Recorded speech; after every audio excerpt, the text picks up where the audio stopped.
नफरत। भाग 4। हर बार सौम्या बात को टाल देती, या तो वह चुप हो जाती या कोई दूसरा मुद्दा छेड़ देती।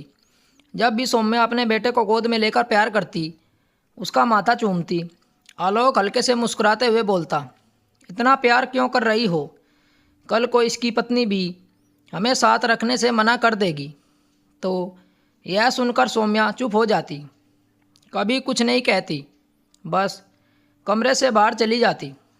जब आलोक अपनी माँ की कोई बात करता, कोई पुरानी याद साझा करता, सौम्या चिढ़ जाती। कभी तीखे शब्दों में कहती, आपको अपनी माँ इतनी अच्छी लगती है तो जाकर उन्हीं के पास रहिए, मैं भी अपने मायके चली जाती हूँ।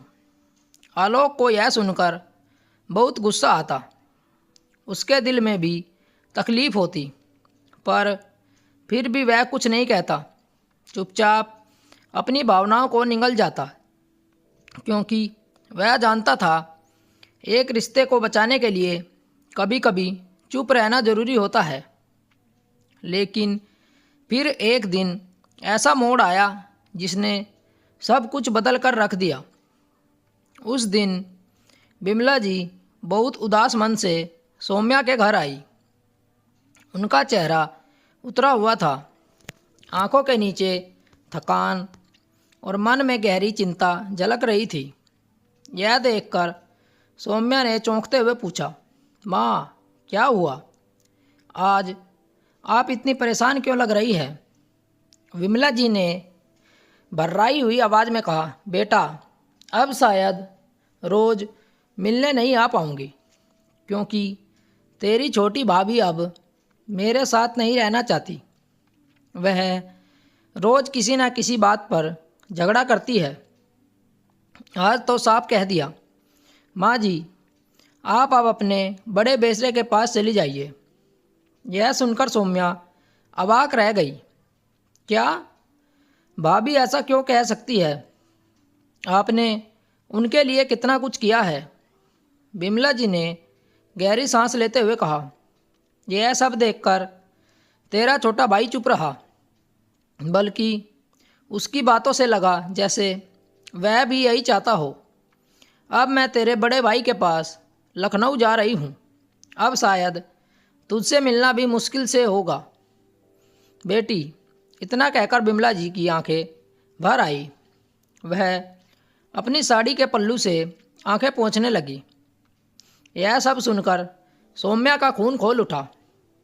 यह झटपट मोबाइल उठाकर अपनी भाभी को फ़ोन करने ही वाली थी कि बिमला जी ने उसका हाथ पकड़ लिया और धीरे से बोली, बेटा, जिसके मन में साथ रहने की भावना न हो उसे ज़बरदस्ती नहीं रोका जा सकता। मैं तो बस तुमसे मिलने आई थी। फिर उन्होंने एक बात कही जो सौम्या के दिल को भीतर से झकझोर गई। अगर हो सके तो अपनी सास को वापस कर ले आ। जब हमने मिलकर उन्हें दूर किया था तब हमें लगा था कि यह करके हमने सही किया है, लेकिन आज जब मेरे साथ हुआ तो मुझे महसूस हुआ कि बिना किसी की गलती अपमानित होना कितना दुखदाई होता है। आज मैं सचमुच समझ पाई हूँ कि उस दर्द को। इतना कहकर बिमला जी उठी और चुपचाप चली गई। सौम्या वहीं बैठकर स्तब्ध रह गई। उसे पहली बार अपने किए पे पछतावा हो रहा था। वह सोचने लगी, क्या मैंने अपनी सास के साथ वही किया आज मेरी भाभी ने मेरी माँ के साथ किया। शाम को जब आलोक ऑफिस से लौटा तो उसने उदास सौम्या को देखकर पूछा, सौम्या सुनो, मम्मी जी लखनऊ जा रही हैं क्या? यह सुनकर सौम्या ने भर्राई आवाज़ में जवाब दिया, हाँ, क्योंकि भैया भाभी ने उन्हें साथ रहने से इनकार कर दिया है। आलोक कुछ देर चुप रहा, फिर धीरे से बोला, अब समझ में आया तुम्हें कि माँ के लिए घर से निकल जाने का दर्द क्या होता है। सौम्या सिर झुकाकर चुपचाप बैठी रही। शायद उसके पास जवाब देने के लिए शब्द नहीं बचे थे। आलोक ने गहरी सांस लेकर कहा, चलो मम्मी जी तो किस्मत वाली है कि उनके 2 बेटे हैं।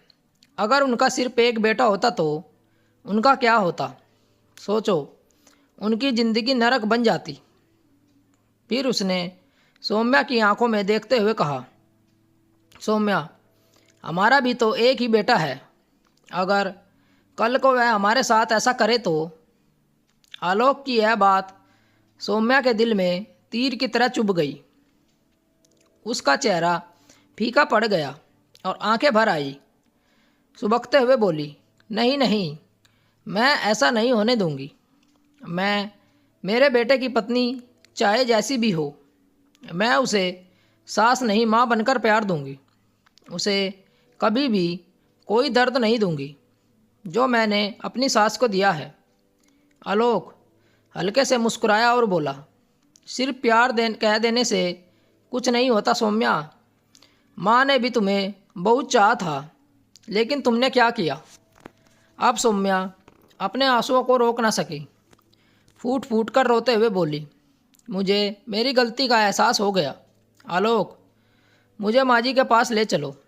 मैं माफ़ी मांगूंगी और उन्हें अपने घर वापस ले आऊँगी। आलोक को अपने कानों पर यकीन नहीं हुआ। कुछ देर में वे तीनों आशा देवी के पास फ्लैट में चले गए।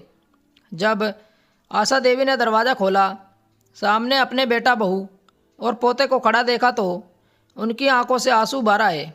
लेकिन वो आंसू दर्द के नहीं बल्कि सच्ची खुशी के थे।